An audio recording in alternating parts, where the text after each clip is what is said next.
So I wanted to do a video actually not really playing much guitar today, but I wanted to do more of a vlog style video that has to do with buying and selling your gear on the internet. As a guitarist, I think today, there's a lot of different gear, there's a lot of companies that are pushing new products, and I really like to get new stuff. I also like to then sell stuff to make my money back. And it's this whole thing. It's like, I've been doing it forever. And when I really started doing it on my own, I was on Craigslist all the time. Craigslist was very big before things like even eBay musical instruments really kind of took off, and then eBay and Craigslist were kind of the two, and then Reverb.com was made, which as I understand is actually was created by Chicago Music Exchange. I wanted to share my ideology and what I do, what I've done over the years in terms of buying gear, selling gear, making sure that you can recoup the money that you got when you bought something, and best practices for buying stuff, and making sure that you can make the best ad and have the best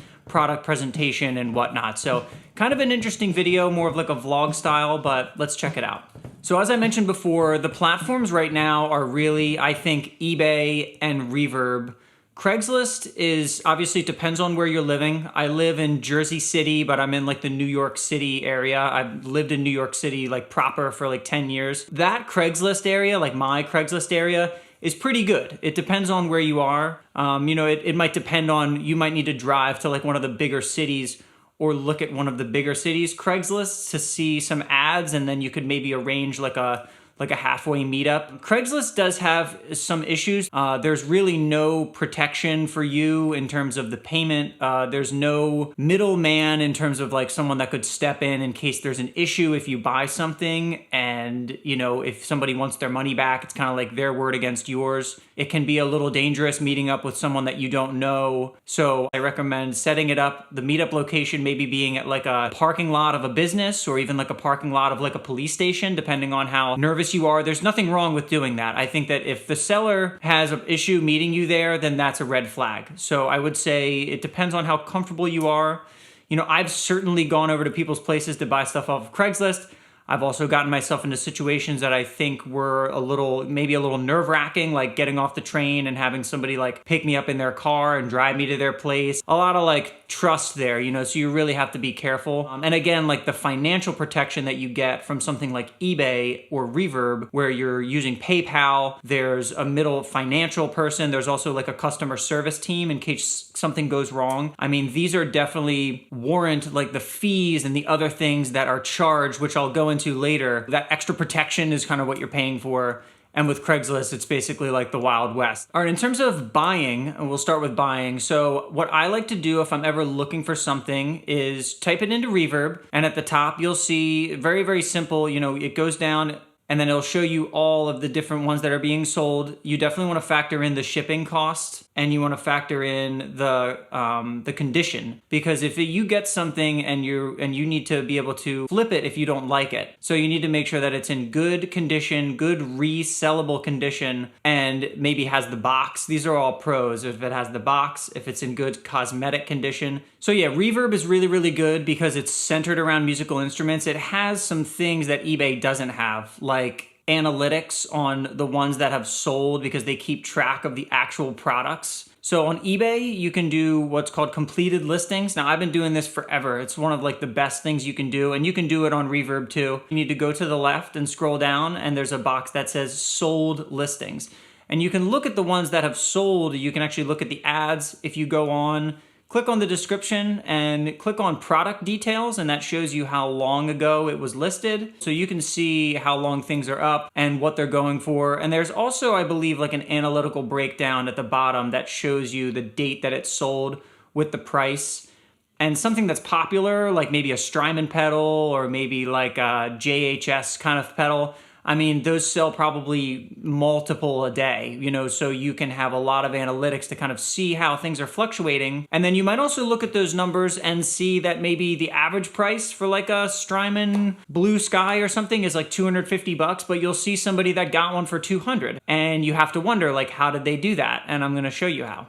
So one of the things that you can do on eBay especially is set up email reminders. Now you can go on, you can save a search And let's say I'm looking for something that's like a gem, piece that comes up. Like let's say like an old Ibanez Sound Tank Echo machine. So this is like a EM5. It's from the Sound Tank series, those big black plastic pedals or whatever. The EM5 is sounds amazing. It's a total sleeper pedal, and people got hip to this. I mean, when they came out, they must have been worth like $75 or something, but now they go for upwards of like 300, 400. I know you can get them for a little cheaper but this is how you do it. You get them for cheaper by saving that search, and it sends you an email every time one is listed. So yeah, back to reverb. Let's say, you're looking for something like, let's just say like a JHS Morning Glory or something. So what I would do, and especially just because there's so many being sold and to try to get an edge over the other people, is to go onto the left-hand side and you're gonna just check off free shipping, because there has to be someone doing it with free shipping. And then also accepting offers. Now, offers are huge, and this is like where the Craigslist email bartering system kind of transferred over into reverb. I'll get into this with the selling as well, because this is the same, it's the yin and yang of this equation. When you're the seller, you list it for the price that you're comfortable with, but you have a bottom line. And you have to keep that in mind when you're buying something too. That person presumably listed it for a certain price, but there's also a certain price that they're willing, that they will sell at, because they're not gonna lose any money. And then depending on how long it's been listed, and I've certainly been in this position, you end up just needing to get rid of it, and you wanna sell it because you wanna get something else, or you got your eye on something, you're probably trying to put some money together to get something else. So you have to make a realistic offer that's good enough for them to maybe not even just straight up decline you. Maybe they'll come back with an offer or do a kind of thing that's called like meet me in the middle, which would be somebody has something listed for 200, you offer 150, and then they say, hey, why don't we do 175 or 180? Or being really nice and personable in these messages goes a long way.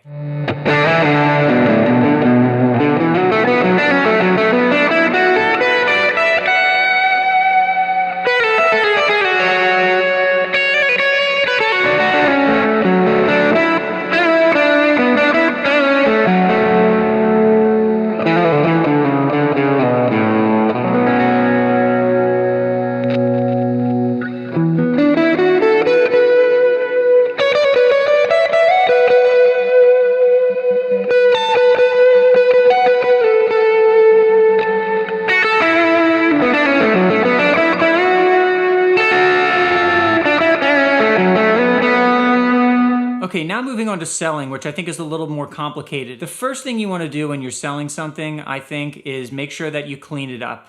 You can even go so far as to take the knobs off and really dust under the knobs with a microfiber cloth. Get it looking really good cosmetically, as good as you can. And then you want to take a really, really good pictures. I'm big on pictures. Sometimes I wonder if it really matters or not. I think it does, because when you're on the page and everyone's looking at all the different pictures of the same pedal, if you take really nice pictures with really nice lighting, it's gonna stand out. Two people could have two brand new pedals, and the one that's photographed a little better, I think, is gonna get more views. Unfortunately, that's just kind of the way that it is. Taking really good pictures is crucial. The next thing you want to do is do some research to determine what price you're going to sell it for. That is based off of what the current market is. It doesn't matter if this thing sold for $300 2 years ago.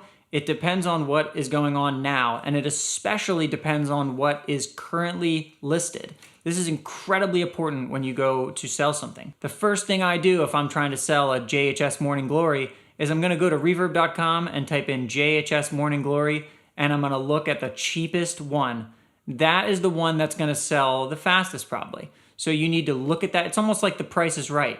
You need to look at that price and you need to go $80, $79.99. No, I'm just kidding. Don't do that. But you need to look, you need to factor in the condition of yours, and remember, you're gonna have nice pictures, so you might be able to take nicer pictures than that person and kind of get the edge on them that way. And then you wanna make the price at a point where you're comfortable accepting a lower offer and also still being able to make a little bit of money, or at least get your money back. And sometimes you lose money. I mean, I have lost money on so many pedals and so many guitars and amps and all kinds of stuff. And I've also made some profit on some stuff. I really think that it all balances out. And if you follow these kind of steps and the things that I'm talking about in this video, I really think that all in all, like you'll be in a good spot. So you do your market research, and let's say, you know that you're gonna sell it for, you know that you need to get 80 bucks for it. And there's a couple other up there for, 90 or something. So you could do 85, but the chances are if you list something for 85 bucks, someone's probably gonna send you an offer for like 70.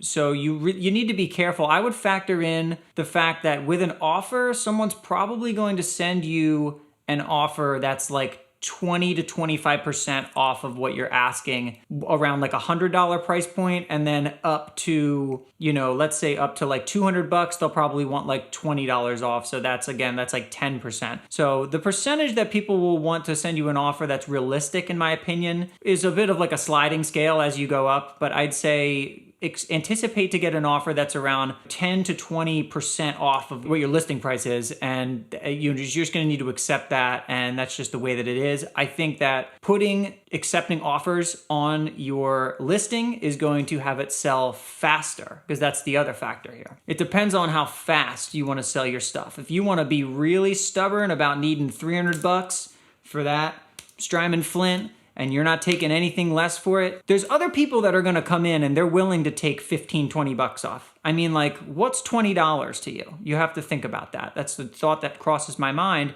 when I'm on a website like this and someone sends me an offer for something. Let's say I wanted 300 for it. Someone offers me 260, I say 280, they say 265. It's like, at that point, like, how many times are you gonna go back and forth with somebody over 15 bucks? You really have to think about that. But the other thing that you need to think about is the fees. So Reverb has changed its fees a couple times since its inception. Right now, the fees are a 5% selling fee, and that's for the cost of whatever it actually goes for, plus a 2.7% processing fee, because Reverb doesn't use PayPal anymore. They have their own proprietary payment system, and you don't get paid until the item ships.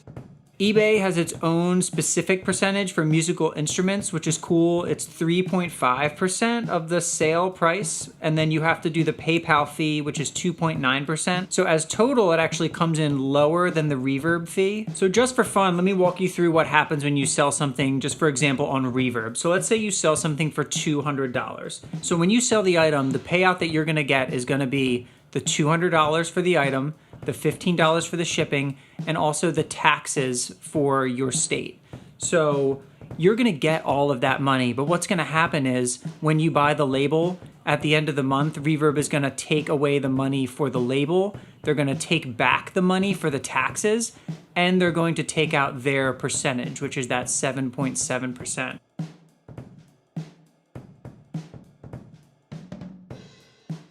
Make sure that you ship it on time and try to ship it a couple days, maybe after, like no more than like 2 or 3 days after. And if it gets to be anywhere longer than that, or even like 3 days, I like to message the buyer and let them know, thank you for your purchase, and I'm gonna get this shipped out to you right away. I apologize for the delay. Sending a little message like that can go a long way, other than just leaving them in the dark. I like to ship with the Reverb shipping labels, absolutely. It's great. They give you a little bit of a break on the price. It's insured. I've had a couple issues where I've shipped something and it hasn't made it there, and Reverb has actually kind of stepped in and helped out. Where there's times when that hasn't happened, or that, you sell something on eBay and then you like ship it yourself, you use your own label, and they tell you straight up, like, if you use your own label, you're now have to deal with the post office. You don't want to have to do that, so I would really suggest getting the label through reverb.com. Very, very good. If you enjoyed the video, please subscribe to the channel and ring the bell so you'll be notified when I post a new video. A lot of my content is on actually playing guitar and using different effects and some music theory and stuff like that. And my goal is really to keep it simple and to not have it be intimidating like some music theory classes can be. So if you play guitar and you really just, are looking for somebody to break it down real simple, that's my goal. And I do appreciate if you subscribe and check out my vids if that's something that you're into. I'll catch you in the next video. Until then, take it easy.